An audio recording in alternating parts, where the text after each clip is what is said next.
Hare Krishna, Krishna Krishna, Hare Hare, Hare Rama, Rama Rama, Hare Hare. नमः ओं विष्णुपादाय कृष्णप्रेष्ठाय भूतले श्रीमते भक्तिविकासस्वामिनिति नमः ओं विष्णुपादाय कृष्णप्रेष्ठाय भूतले श्रीमते भक्तिवेदान्तस्वामिनिति नमस्ते सारस्वते देवे गौरवाणी प्रचारिणे निर्विशेषशून्यवादी पाश्चात्यदेशकारिणे जय श्री कृष्ण चैतन्य प्रभु नित्यानंद श्री अद्वैत गदाधर श्रीवासादि गौरभक्तवृंद हरे कृष्णा कृष्ण कृष्ण हरे हरे हरे राम राम राम हरे हरे. దేవాది దేవుడు ఎవరు అనే సదస్సులో భాగంగా 3వ తరగతి చర్చించబోతున్నాం. మొదటి 2 పర్యాయాల్లో పరమ సత్యాన్ని తెలుసుకోవడానికి వేదమే ఆధారము అనేటువంటి విషయాన్ని తెలుసుకున్నాం. 2వ తరగతిలో వేదముల యొక్క బోధనల గురించి చెప్పుకున్నాం. అంటే పరతత్వం ఏదైతే ఉందో, పరమసత్యం ఏదైతే ఉందో అది 3 దృష్టికోణాల్లో అనుభూతి కలుగుతుంది అని చెప్పుకున్నాం. అవి ఏమిటంటే బ్రహ్మము, పరమాత్మ, తర్వాత పూర్ణ పురుషోత్తమ భగవానుడు అని చెప్పుకున్నాం. అయితే ఈ వేదముల యొక్క బోధనలకు సంబంధించి కొన్ని ముఖ్యమైనటువంటి ప్రశ్నలు మనం చర్చించాల్సి ఉందన్నమాట. ఆ ప్రశ్నలు కూడా చర్చిద్దాం. వైదిక శాస్త్రాల్లో, ముఖ్యంగా ఉపనిషత్తుల్లో పరమసత్యం అనేది ఎక్కువ శాతం బ్రహ్మము అని సంబోధించబడుతుంది. మరి కృష్ణుడు భగవంతుడిని మీరు ఎలా చెప్తారు? ఇది చాలా ముఖ్యమైనటువంటి ప్రశ్న అన్నమాట. అవుతుంది కదా. ఉపనిషత్తుల్లో మీరు చూస్తే ఎక్కువగా మీకు అంతా కూడా ఈ పరతత్వాన్ని బ్రహ్మమనే సంబోధిస్తారు. మరి అన్ని చోట్ల బ్రహ్మం అని సంబోధించినప్పుడు మరి కృష్ణుడే భగవంతుడిని మనం ఎలా చెప్తాం అనేది మనం ఎదుర్కొనేటువంటి ప్రశ్న. దానికి శాస్త్ర ఆధారంగా మనం ఈ విధంగా సమాధానం చెప్పచ్చు. ఉపనిషత్తులు ఈ బ్రహ్మము అనేటువంటి పదాన్ని ఎక్కువగా ఉపయోగించడం అనేది వాస్తవమే. ఎందుకు ఈ ప్రశ్న వస్తుందంటే, సరే శాస్త్రాలు బట్టి వదంతి తత్వవిదస్తత్వం విజ్ఞానమద్వయం బ్రహ్మేది పరమాత్మేది భగవానిది శబ్దతే అని చెప్పుకున్నారు. బ్రహ్మము, పరమాత్మ, భగవాన్ అని చెప్పి 3 రకాలుగా భగవంతుడు సాక్షాత్కరింపజేసుకోవచ్చు చెప్పుకున్నాం. మరి అలాంటప్పుడు పరమాత్మ గురించి, భగవంతుడి గురించి లేకుండా బ్రహ్మం అనేటువంటి పదం ఎందుకు ఉపయోగిస్తున్నారు? మరి మనం చర్చించేదేమో 3 రకాలుగా అని అనుకున్నాం కదా. అందుకోసం ఈ ప్రశ్న కలుగుతుంది. అందుచేత ఉపనిషత్తులు అది వాస్తవమే, బ్రహ్మము అనేటువంటి పదాన్ని ఎక్కువగా ఉపయోగిస్తారు. దేనికోసం అంటే ఈ శాస్త్రాధ్యయనం చేసేటువంటి వాడిని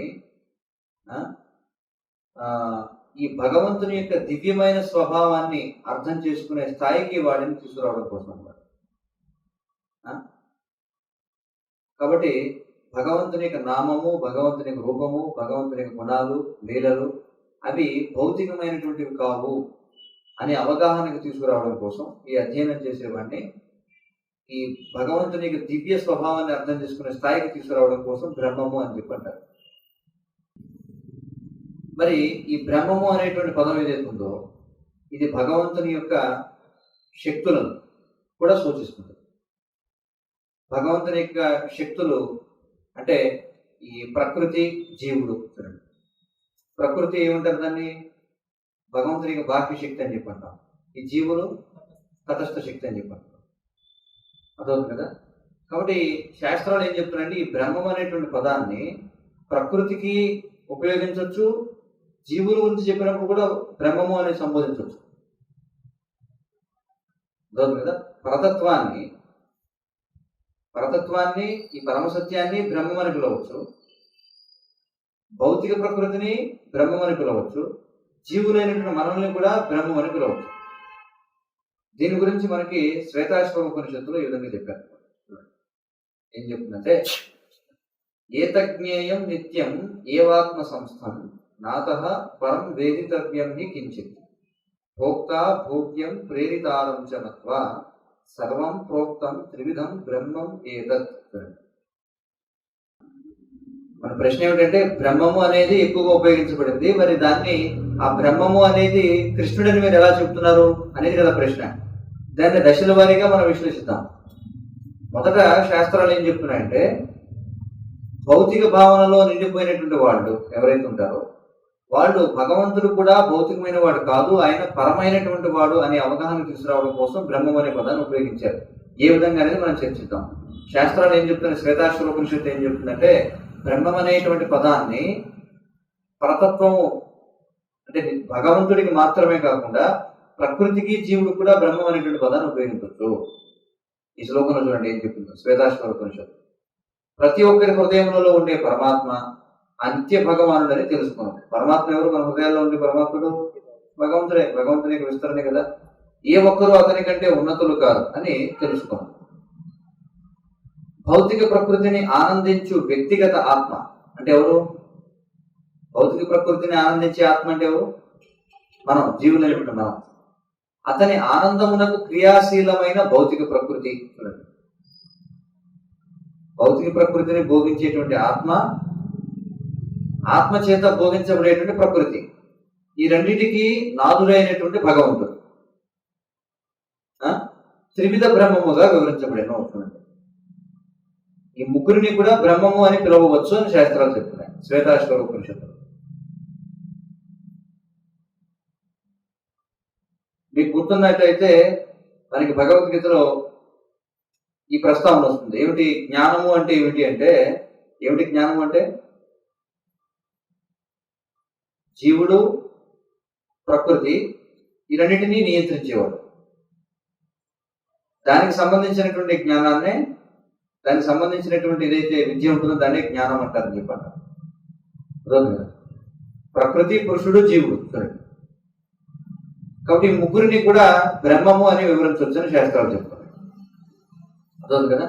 అయితే మరికొంతమంది అడగవచ్చు ఏమిటంటే, సరే మరి మూడింటిని బ్రహ్మం అని అంటారు కదా, భగవంతుని బ్రహ్మం అని పిలవచ్చు అంటున్నారు, మరి జీవుణ్ణి బ్రహ్మం అనొచ్చు అంటున్నారు, ప్రకృతిని బ్రహ్మం అనొచ్చు అంటున్నారు. సరే బాగానే ఉంది. మరి శాస్త్రాల్లో బ్రహ్మము అనే పదం వాడినప్పుడు ఈ ముగ్గురులో ఎవరి గురించి సూచిస్తున్నారు ఎలా తెలుస్తుంది మనకి? అదొందా? బ్రహ్మం అనేది ముగ్గురికి ఉపయోగించవచ్చు అని చెప్పినప్పుడు మరి ఈ ముగ్గురిలో ఎవరికి బ్రహ్మం అనే పదాన్ని ఆ పరిస్థితిలో వివరించారనేది మనం ఎలా తెలుసుకోవాలి? అదవుతుంది కదా. కాబట్టి ఇక్కడ స్పష్టంగా భగవంతుడు వేరు, ప్రకృతి వేరు, జీవుడు వేరు. మరి మూడు విభిన్నమైనటువంటి అంశాలు ఈ మూడు. మరి ఆ మూడింటికి కూడా బ్రహ్మం అనే పదాన్ని ఉపయోగిస్తారని చెప్పినప్పుడు మరి ఎక్కడెక్కడైతే బ్రహ్మం అని ఉపయోగించారో అక్కడ ఏదని అర్థం చేసుకోవాలి? అది భగవంతుడిని అర్థం చేసుకోవాలా, ప్రకృతిని అర్థం చేసుకోవాలా, జీవుడిని అర్థం చేసుకోవాలా అనే ప్రశ్న మనకు వస్తుంది. సరే, దానికి వివరణ ఏమిటంటే పరమ సత్యము లేదా పరతత్వము అంటే ఏమిటంటే భగవంతుడు మరియు భగవంతుని యొక్క శక్తులు. అంటే శక్తి నుంచి శక్తిమంతుడిని వేరు చేస్తే మరి శక్తిమంతుడు అనేవాడు చూడండి, శక్తిమంతుడు అనే పదాన్ని వాడాడు. శక్తిమంతుడు అంటే అర్థం ఏమిటి? శక్తిని కలిగి ఉన్నవాడు. అంటే శక్తి లేకుండా శక్తిమంతుడికి విలువ ఉందా? శక్తిని కలిగి ఉండడం వల్ల కదా శక్తిమంతుడు అని చెప్పన్నాం. కాబట్టి శక్తి, శక్తిమంతుడు రెండు భిన్నం కాదు,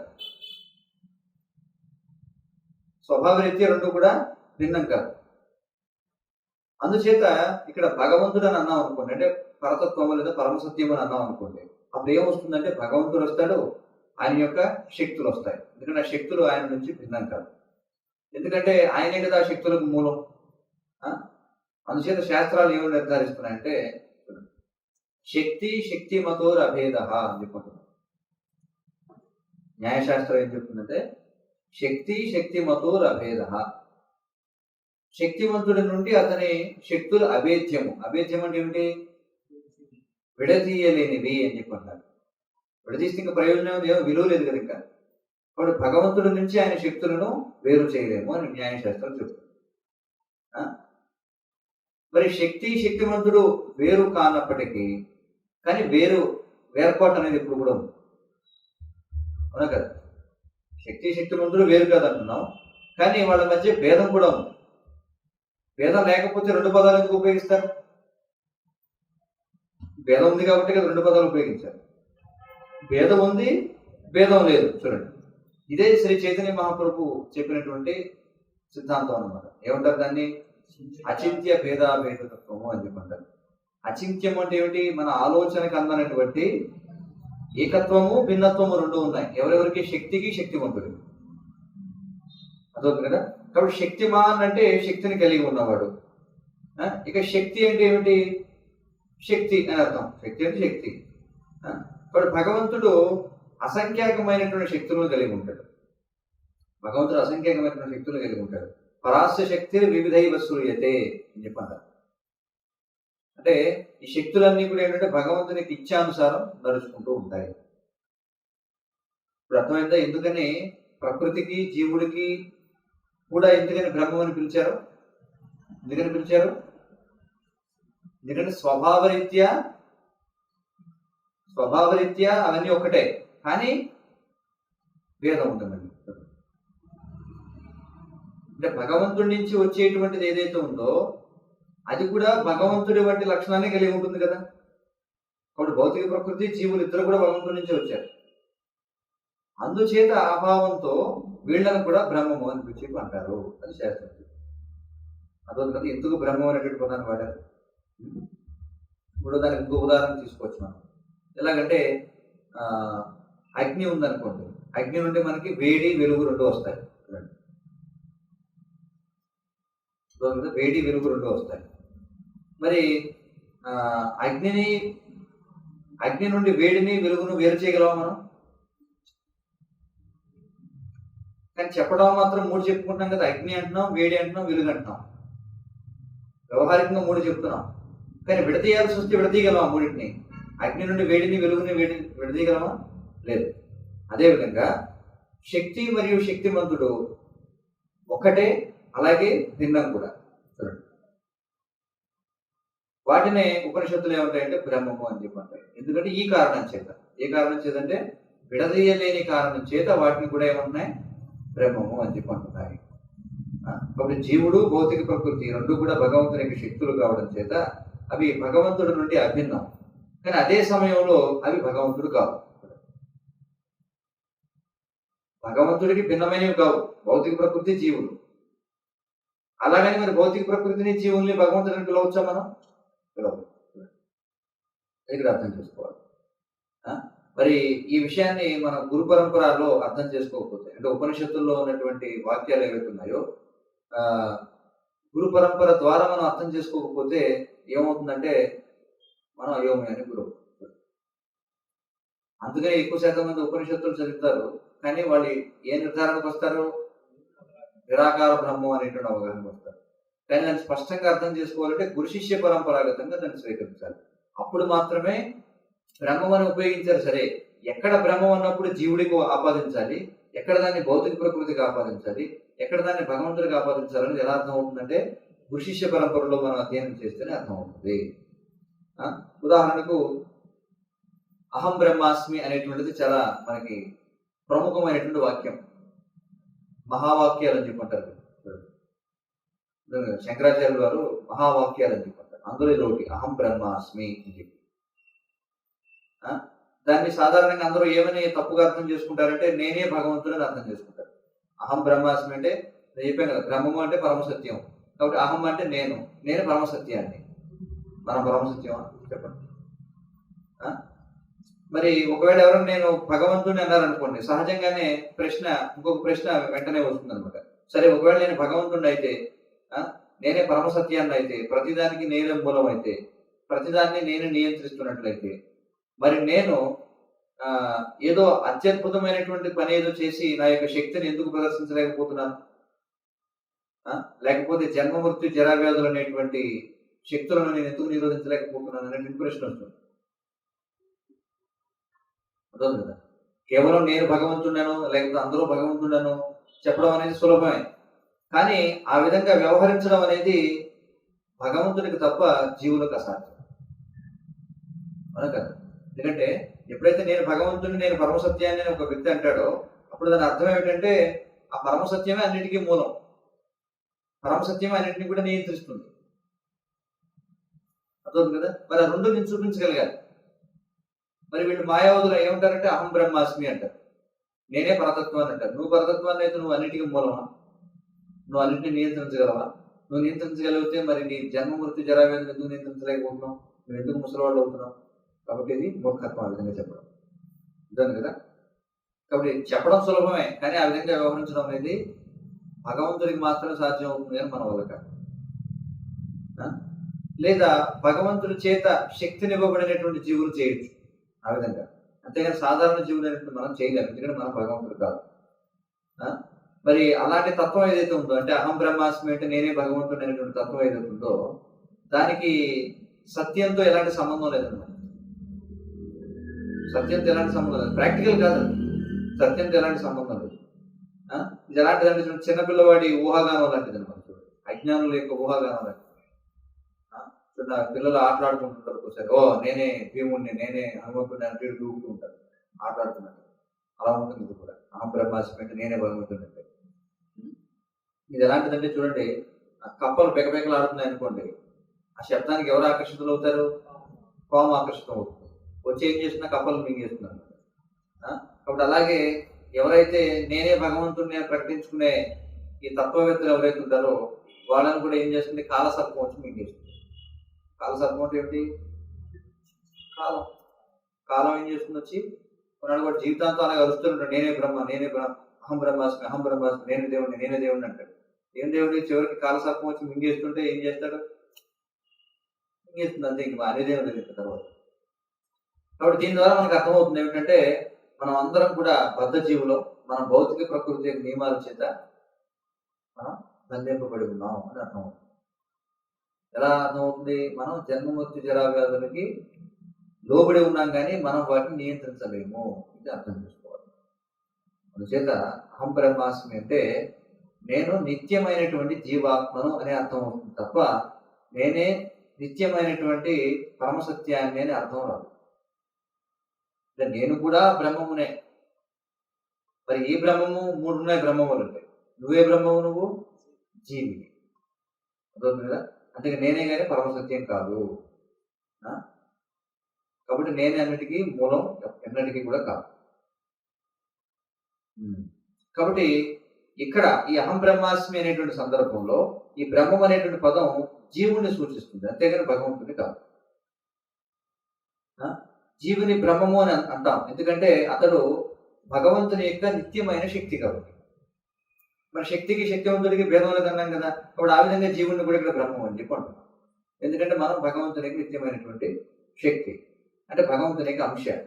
అందుచేత మనం భగవంతునితో గుణరీత్యా ఏకత్వాన్ని కలిగి ఉన్నాం, కానీ పరిమాణ రీత్యా మనం భగవంతుడి నుండి భిన్నమైన వాడు, అంతే కదా. భగవంతుడు సచ్చిదానందమైనటువంటి వాడు, మనం కూడా సచ్చిదానందమైనటువంటి వాడు. ఉదాహరణ చెప్తాం, సముద్రం నీటి బిందువు. సముద్రంలో ఉప్పు ఉంటుంది, సముద్రంలో నీటి బిందువు కూడా ఉప్పు ఉంటుంది.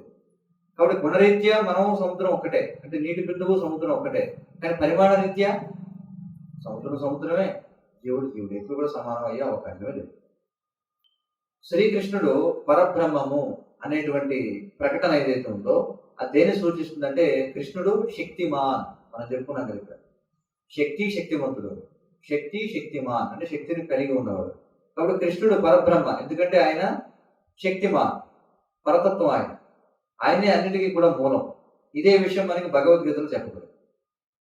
భగవద్గీత ఏం చెప్తుంది చూడండి, 10:8. అహం సర్వస్య ప్రభవో మత్తః సర్వం ప్రవర్తతే ఇది మత్వా భజంతే మాం బుధాభావ సమన్వితాః. ఇలా మీరు ఎవరైనా ప్రకటించగలరా? అహం సర్వస్య అంటే నేనే మొత్తం అన్నిటికీ కూడా మూలాన్ని, నేనే అన్నింటినీ కూడా నియంత్రిస్తున్నాను అని మనం చెప్పగలమా? లేదు. మరి మొత్తం సకల శాస్త్రాల్లో మనం ఇప్పటికే వేదం ప్రమాణం అని చెప్పుకున్నాం. మరి వేద శాస్త్రాల్లో ఎవరు మాత్రమే ప్రకటించారు ఈ విధంగా? కృష్ణుడు ఒక్కడే ప్రకటించాడు.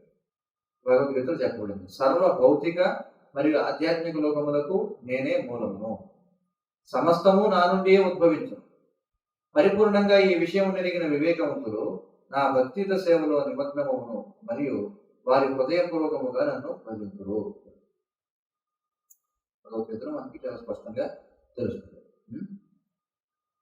ఇంకా ఉపనిషత్తుల్లో చూడండి, నేరుగా కృష్ణుడే పరబ్రహ్మము అనేటువంటి ప్రకటన ఉందన్నమాట నేరుగా. చూడండి, ఒకటి ఇక్కడ ఈ ప్రమాణం ఎందుకు తీసుకున్నాం మనం అంటే, మనం చెప్పాం ఒకవేళ నేనే పరబ్రహ్మాన్ని అని ఎవరైనా చెప్పాలంటే వాళ్ళే అన్నిటికీ మూలమై ఉండాలి, వాళ్ళే నియంత్రించే వాళ్ళు అయి ఉండాలన్నాం.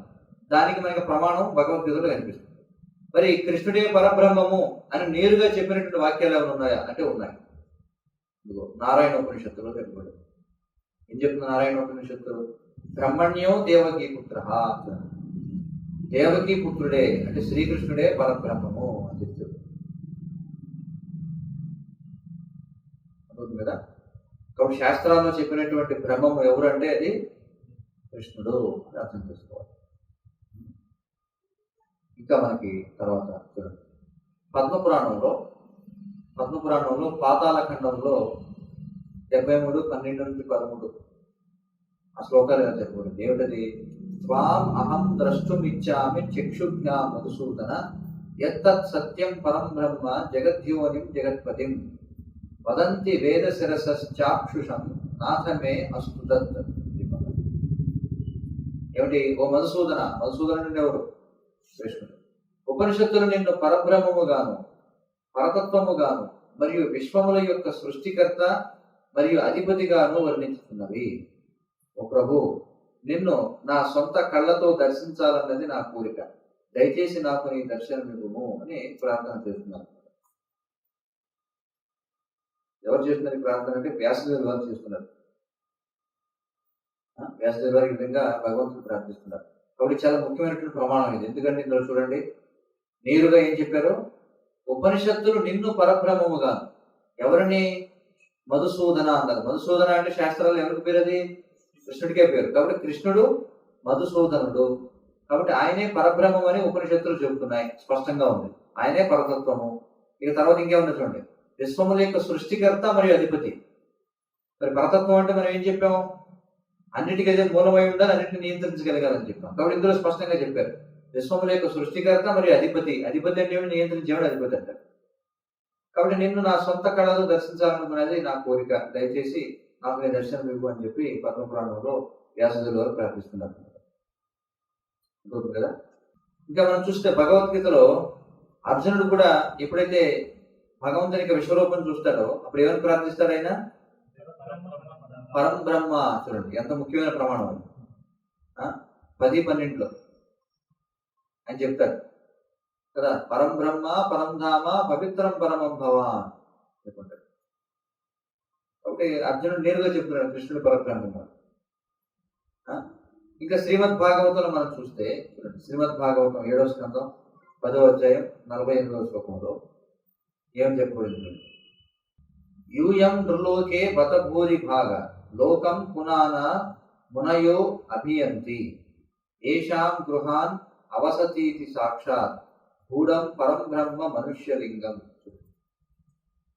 నా ప్రియమైన యుధిష్ఠిర మహారాజా, పరబ్రహ్మ అంటే శ్రీకృష్ణుడు మీ రాజభవనములో అచ్చం సాధారణ మానవుని వలె నివసించడం వలన మీరంతా అంటే పాండవులు మిక్కిలి భాగ్యశీలుడు. మహర్షులు ఈ విషయం చక్కగా తెలుసుకునేందు కనుక మీ గృహమునకు నిరంతరం విచ్చేయుచున్నారు. భాగవతం ఏం చెప్తుంది స్పష్టంగా? ఎవరట పరబ్రహ్మ? కృష్ణుడు పరబ్రహ్మ. మరి కృష్ణుడు ఏదో ఒక సాధారణ మానవుని వలె మీతో పాటు నివసిస్తున్నాడు. కాబట్టి మీరు చాలా అదృష్టవంతుడు. అందుకే మహర్షులందరూ కూడా మీ ఇంటికి వస్తున్నారు. ఎందుకు వస్తున్నారు? ఎందుకంటే కృష్ణుడు మీతో పాటుగా ఒక సాధారణ మనిషిగా నివసిస్తున్నాడు. కాబట్టి దీని ద్వారా కూడా మనకు అర్థమవుతుంది, పరం బ్రహ్మ అనేది ఎవరిని సూచిస్తుంది? కృష్ణుడిని సూచిస్తుంది. మళ్ళీ మనకి విష్ణు పురాణంలో యత్రావతీర్ణం కృష్ణాఖ్యం పరం బ్రహ్మ నరాకృతి అని చెప్పారు. అంటే మానవాకృతిలోనున్న శ్రీకృష్ణుడే పరంబ్రహ్మ యొక్క నిజ రూపము. అంటే మనకి ఒక సూచన ఇస్తున్నారు, ఏమిటది? శ్రీకృష్ణుడే పరంబ్రహ్మ యొక్క నిజ రూపము. అంటే కృష్ణుని యొక్క రూపం పరంబ్రహ్మమేనా? భగవత్ సాక్షాత్కారంలో బ్రహ్మ సాక్షాత్కారం అనేది అంతిమమా? ఏది అంతిమము? భగవంతుడు. అందుకే ఇక్కడ ఏమన్నా చూడండి, పరబ్రహ్మ యొక్క నిజరూపం అని చెప్పన్నారు. అంటే నిజరూపం నిరాకార రూపం కాదని అర్థం అవుతుంది. అవునా? నిజరూపం ఏమిటి? మానవాకృతిలో ఉన్న కృష్ణుడు. అదే కృష్ణుడి యొక్క నిజరూపం. ఇది విష్ణు పురాణంలో మనం చెప్పబడినటువంటి. కాబట్టి మనం ఇప్పటివరకు చర్చించిన శ్లోకాలు ఏవైతే ఉన్నాయో అవి స్పష్టంగా చెబుతున్నాయి. ఎప్పుడైతే ఉపనిషత్తుల్లో ఈ బ్రహ్మము అనేటువంటి పదాన్ని ఉపయోగిస్తారో అక్కడ బ్రహ్మము అంటే జీవుడు కాదు, భౌతిక ప్రకృతి కాదు, ఎవరు పరతత్వము అని మనకు అర్థం చేసుకోవాలి. కాబట్టి అవి ఎవరిని సూచిస్తున్నాయి? శ్రీకృష్ణ భగవాన్ని సూచిస్తున్నాయి. కదా, చాలా ముఖ్యమైనటువంటి విషయం. తర్వాత మరొక ప్రశ్న వస్తుంది, ఏమిటంటే మరి శ్రీకృష్ణుడు, కొంతమంది అంటారు ఏమిటంటారంటే కృష్ణుడు అంటే ఆ పరబ్రహ్మమే ఒక భౌతికమైనటువంటి రూపం తీసుకొని వచ్చింది, అదే కృష్ణుడు అని చెప్పి అంటారు. మళ్ళీ ఆయన అవతారాన్ని ముగించిన తర్వాత మళ్ళీ ఆయన పరబ్రహ్మంలో ఐక్యమైపోతాడు అని చెప్పి అంటారు. ఎవరు? మాయావాదులు అంటారు. మాయావాదుల వాళ్ళు ఏమంటారంటే కృష్ణుడు భగవంతుడిని ఒప్పుకుంటారు వాళ్ళు కూడా, కానీ వాళ్ళు ఏమనుకుంటారు పరబ్రహ్మము సత్వగుణంలో ఉన్నటువంటి ఒక శరీరాన్ని స్వీకరించి కృష్ణుడిగా వచ్చాడు. అవతారం ముగిసిన తర్వాత మళ్ళీ ఆయన శరీరాన్ని మళ్ళీ వదిలేసి పరబ్రహ్మంలో ఐక్యమైపోతాడు అంటారు. ఇప్పుడు అలా అంటారు కదా, దానికి ఏమిటి సమాధానం అంటే ఆ సమాధానం కృష్ణుడే స్వయంగా భగవద్గీతలో చెప్తున్నాడు. ఏమిటని చెప్పగలరా? ఏమంటాడు? అవ్యక్తం వ్యక్తిమాపన్నం మన్యంతే మామబుద్ధయ పరంభావమజానంతో మమావ్యయమనుత్తమం అన్నాడు. నన్ను సంపూర్ణముగా తెలుసుకోలేని బుద్ధిహీనుడు శ్రీకృష్ణ భగవానుడు తొలుత అవ్యక్తముగా ఉండి ఇప్పుడు వ్యక్తిగా మారినని తలంచారు. వారి అజ్ఞానము వలన నాశనము కానటువంటి మరియు మహోన్నతమైన నా పరంభావమును వారు ఎరుగరు. స్పష్టంగా చెప్తున్నాడు. అంటే అలా అనేవాళ్ళు ఎవరట? వాళ్ళు అబుద్ధయ, బుద్ధి లేని వాళ్ళు అంటారు. కాబట్టి వాడికి బుద్ధి లేదు. బుద్ధి లేని వాడితో మనం ఏం మాట్లాడతాం? ఇది ఒక ప్రశ్న. కాబట్టి దీని సమాధానం స్పష్టంగా ఉంది. తర్వాత ఇంకొక ప్రశ్న వచ్చేది ఏమిటంటే మనం ఏమంటున్నామంటే ఈ పరమసత్యం ఒక వ్యక్తి అని చెప్తున్నాం, అంతే కదా? పరమసత్యం ఒక వ్యక్తి, ఆయన అనంతమైనటువంటి గుణాలను కలిగి ఉంటాడు, అది మనం చెప్తున్నాం. కానీ ఉపనిషత్తులు ఏమని వివరిస్తున్నాయి? ఉపనిషత్తులు ఎప్పుడైతే ఈ పరబ్రహ్మం గురించి చెప్తాయో ఏమని వివరిస్తాయి? అరూప, నిర్గుణ ఇలాంటి పదాలు ఉపయోగిస్తారు కదా. ఉపనిషత్తులు భగవంతుడి గురించి ఏముంటుంది? నిరాకార, నిర్గుణ, రూప, ఇలా ఈ విధంగా చెప్తూ ఉంటారు. మరి అలా ఉపనిషత్తులు చెప్తున్నాయి కదా, మరి మీరు ఎలా చెప్తారు భగవంతునికి దివ్యమైనటువంటి లక్షణాలు ఉన్నాయి అవి ఇవి అని అడుగుతారు కొంతమంది. దీని ఉపనిషత్తుల్లో మన అలాగే ఉంది కదా, ఎలా చెప్తారు మీరు అంటే దానికి సమాధానం అవే ఉపనిషత్తులు ఏమని అంటున్నాయంటే భగవంతుని యొక్క దివ్యమైనటువంటి రూపాన్ని వివరించడం కోసం భగవంతుడికి రూపం లేదు, గుణాలు లేవు అని చెప్తున్నాయి. అంటే భగవంతుడికి రూపం లేదు, భగవంతుడికి గుణాలు లేవంటే ఏ రూపం లేదు, ఏ గుణాలు లేవు? భౌతికమైనటువంటి రూపం లేదు, భౌతికమైనటువంటి గుణాలు లేవు. అంటే ఇది ఏం చేస్తుంది? పరోక్షంగా భగవంతుని యొక్క రూపము, భగవంతుని గుణాలు దివ్యమైనవి అని చెప్పడం కోసం ఆ విధంగా వివరించారు. ఏమిటి మరి భగవంతుని యొక్క రూపం ఎలాంటిది? సచ్చిదానందమైనటువంటి రూపం. మరి భగవంతుని యొక్క గుణాలు కూడా అవి అనంతమైనటువంటి అనమాట, పరిమితి లేదు. భగవంతుని గుణాలు అనంత అసంఖ్యాకమైనటువంటి గుణాలు కలిగి ఉంటాయి. కాబట్టి సరైనటువంటి నిర్ధారణ ఏమిటంటే ఈ పరమసత్యం ఏదైతే ఉందో ఆయన భగవంతుడు, ఆయన భౌతిక శరీరాన్ని కానీ భౌతికమైనటువంటి గుణాలను కానీ కలిగి ఉంటాడు. మరి ఏం కలిగి ఉంటాడు? దివ్యమైనటువంటి రూపాన్ని కలిగి ఉంటాడు. ఆ దివ్యమైన రూపమే అన్ని సకల శుభ లక్షణాలకి కూడా మూలం ఉంటుంది. భగవంతునికి దివ్యమైన రూపం అది సకల శుభ లక్షణాలకి మూలం. ఆ లక్షణాలని కూడా శాశ్వతమైనవి. ఎలాగా అంటే భగవంతునికి నామము, భగవంతునికి ధామము, భగవంతునికి లీలలు, భగవంతునికి పరివారం అందరూ కూడా దివ్యమైనవి. అంటే భగవంతునికి సంబంధించిన ప్రతిదీ దివ్యమైనది. భగవంతునికి సంబంధించినది ఏది కూడా భౌతికమైనది కాదు అని చెప్పడం కోసం ఉపనిషత్తులు ఆ విధంగా చెప్తాయి. ఇది మనకి వాసుదేవా ఇందులో చెప్తారు చూడండి. ఎందుకంటే వాసుదేవాధ్యాత్మ అనేటువంటి గ్రంథంలో ఇది ప్రామాణిక గ్రంథం అన్నమాట. అందులో ఏం చెప్తారంటే చూడండి, అప్రసిద్ధే తద్గుణానాం అనామాసౌ ప్రకీర్తితః అప్రాకృతత్వాత్ రూపస్యాప్య రూపో అసావుదీర్యతే సంబంధేన ప్రధానస్య హరేర్ నాస్త్యేవ కర్తృత అకర్తారమతః ప్రాహు పురాణం తం పురావిదః అని చెప్పారు. ఏం చెప్తుంది వాసుదేవాధ్యాత్మ? భగవానుని యొక్క గుణములు సాధారణముగా తెలియకపోవడం చేత అతనికి నామము లేదని చూడండి ఏమంటారు. భగవానుని యొక్క గుణములు సాధారణముగా తెలియకపోవడం చేత, సాధారణంగా అంటే ఎవరు?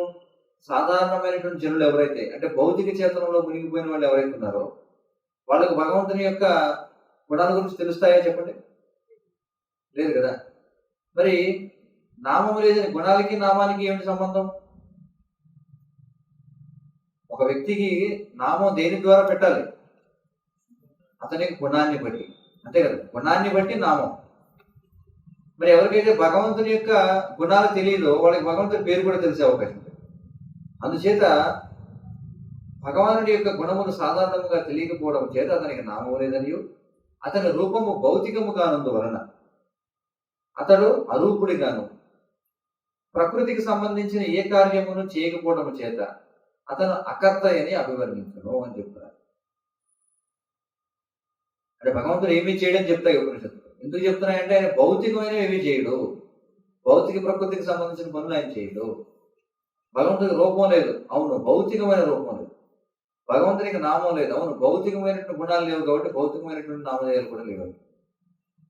ఇది మనకి స్పష్టంగా వాసుదేవాధ్యాత్మలో ప్రస్తావించారు. కాబట్టి స్పష్టంగా ఇక్కడ మనకి ఉంది. మనం ఏదో ఊహాకల్పన చేసి చెప్పడం కదా. ఎందుకు ఈ శ్లోకం ఇక్కడ ప్రమాణంగా చెప్పామంటే కొంతమంది అనొచ్చు, అంటే మీరు వివరిస్తున్నారు అలాగే, దానికి ఏమైనా ప్రమాణం ఉందా అంటే మనం ఏమైనా వివరించాం అంటే భగవంతుని ఇక్కడ బ్రహ్మము అని ఎందుకు సంబోధించారు, భగవంతుని ఎందుకు రూపం లేదు లక్షణాలు లేవని చెప్తున్నారంటే భౌతికమైనటువంటి రూపం లేదు, భౌతికమైనటువంటి లక్షణాలు లేవని చెప్పడం కోసం చెప్పారని చెప్తున్నాం. మరి దానికి ప్రమాణం ఏమిటి అంటే ఇదిగో ప్రమాణం. ఇంకా మళ్ళీ మనకి విష్ణు పురాణంలో ఈ విధంగా చెప్పాడు, సత్వాదయో న సంతీషే యత్ర చ ప్రాకృత గుణాః సశుద్ధః సర్వశుద్ధేభ్యః పుమాన్ ఆద్యః ప్రసీదతు. సర్వశుద్ధమైన వాటిలోకెల్లా శుద్ధమైన వాడును, మరియు సత్వరజస్తము ప్రాకృత గుణములు తన యందు నిలువనట్టి ఆ భగవానుడు నా యందు సంతుష్టుడగుగాక. భగవంతుడు సర్వశుద్ధమైన వాడు, ఆయన యందు సత్వరజస్తము కూడా ప్రాకృత గుణాలు అనేవి లేవు. ఈ భౌతిక ప్రపంచంలో ఉన్న సత్వరజస్తము గుణాలు భగవంతునిలో లేవు. కాబట్టి భగవంతుడు అవతరించినప్పుడు సత్వగుణంలో ఒక రూపాన్ని స్వీకరిస్తాడనేది నిరాధారమైనటువంటి దానికి ఆధారం ఉంది. కాబట్టి ఇక్కడ విష్ణు పురాణంలో స్పష్టంగా చెప్పారు. కాబట్టి భగవంతుడు నా యందు సంతుష్టుడగుగాక.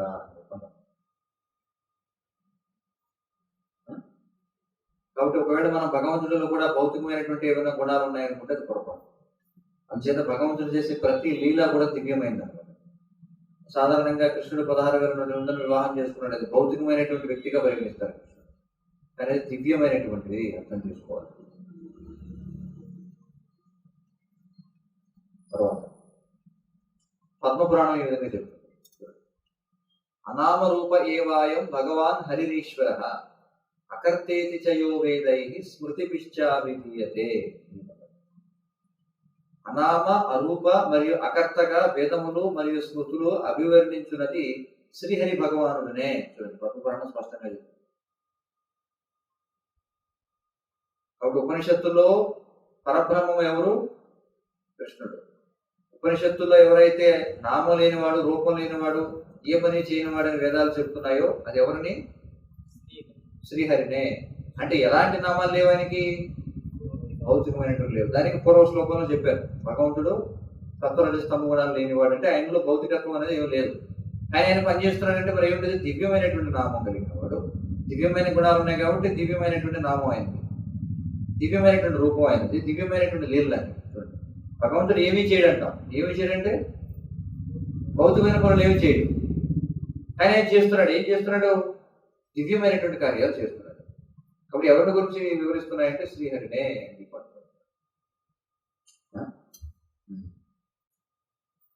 ఇంకా మనకి శృతి మరియు స్మృతి శాస్త్రాల్లో కూడా భగవంతుడే సకల దివ్యమైనటువంటి గుణాలకు నిధి అని చెప్పి మనకి నిర్ధారించబడింది అన్నమాట. శ్రీల బలదేవ విద్యాభూషణుల వారు మన గౌరీ వైష్ణవ సాంప్రదాయ ఆచార్యులైన ఆయన తమ వేదాంత సూత్ర భాష్యంలో ఈ విధంగా చెప్తారు. అత కస్మాదుచ్యతే బ్రహ్మేతి బృహంతో యస్మిన్ గుణాహ అని చెప్పుకుంటారు.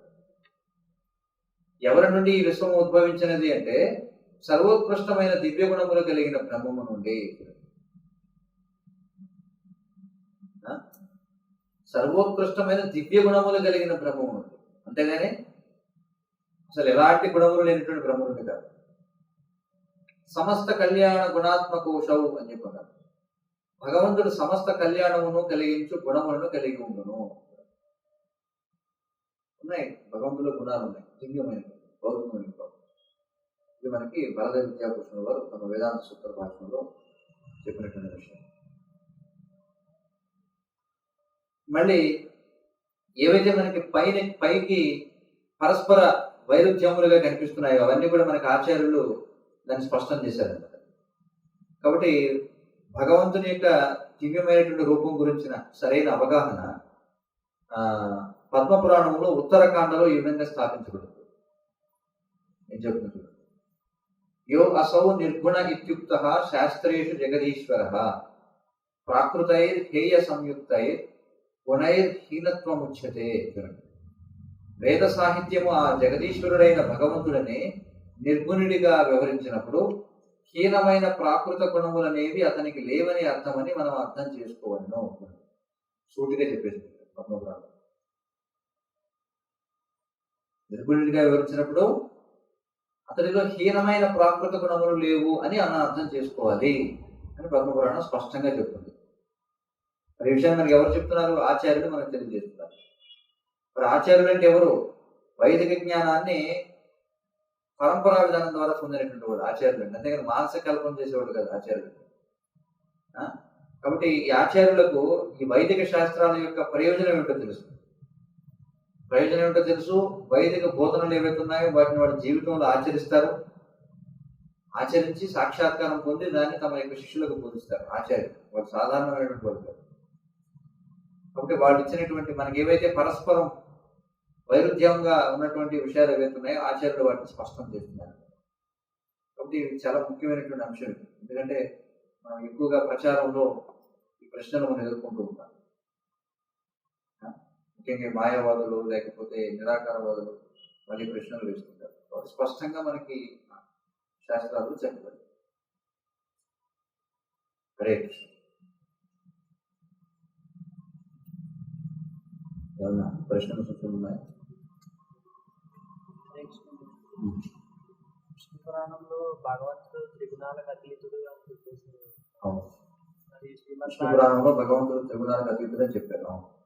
శ్రీమద్ భాగవతంలో త్రిగుణాల ద్వారా ఆయన అవతారాలు తీసుకుంటారు అని బ్రహ్మ విష్ణు మహేశ్వరుడు.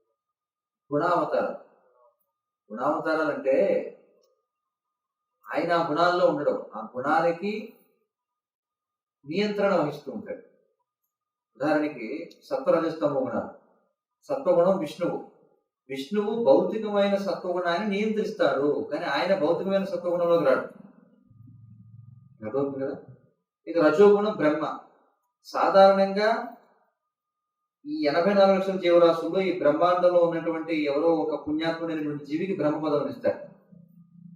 కానీ ఎప్పుడైతే ఒక సాధారణమైనటువంటి జీవి బ్రహ్మ పదవిని పోషించడానికి తగినటువంటి పుణ్యాన్ని కలిగి ఉండడో అప్పుడు భగవంతుడే బ్రహ్మగా అవతరిస్తాడన్నమాట. ఆ బ్రహ్మ గుణావతారం. అందుకని ప్రతి బ్రహ్మ గుణావతారం. అయితే ఒకవేళ సాధారణ జీవి బ్రహ్మగా పాత్ర పోషించినా ఆ బ్రహ్మకు కావాల్సినటువంటి శక్తిని విష్ణువు నిర్ణయిస్తారు.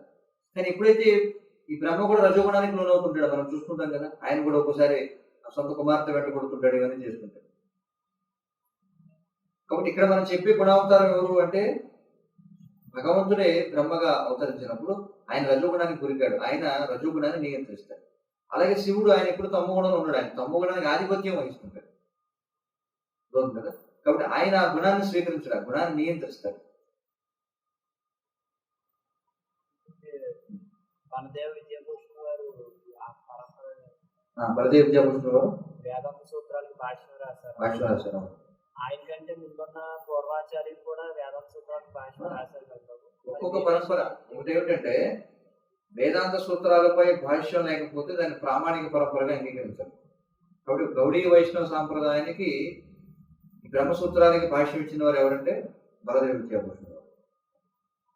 అలాగే శ్రీ వైష్ణవ సాంప్రదాయంలో రామానుజాచార్యులు వివరిస్తారు శ్రీ భాష్యం. అలాగే మధ్వ సాంప్రదాయంలో మధ్వాచార్యులు వివరిస్తారు పూర్ణ ప్రజ్ఞ భాష్యం అనుకుంటారు.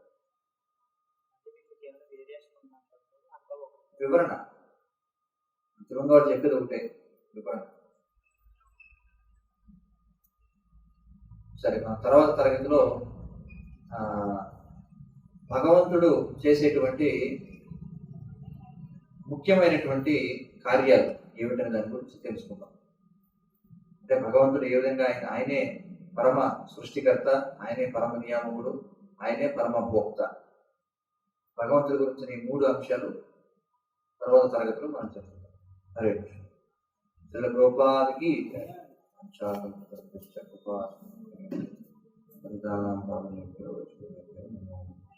Hare Krishna, Krishna Krishna,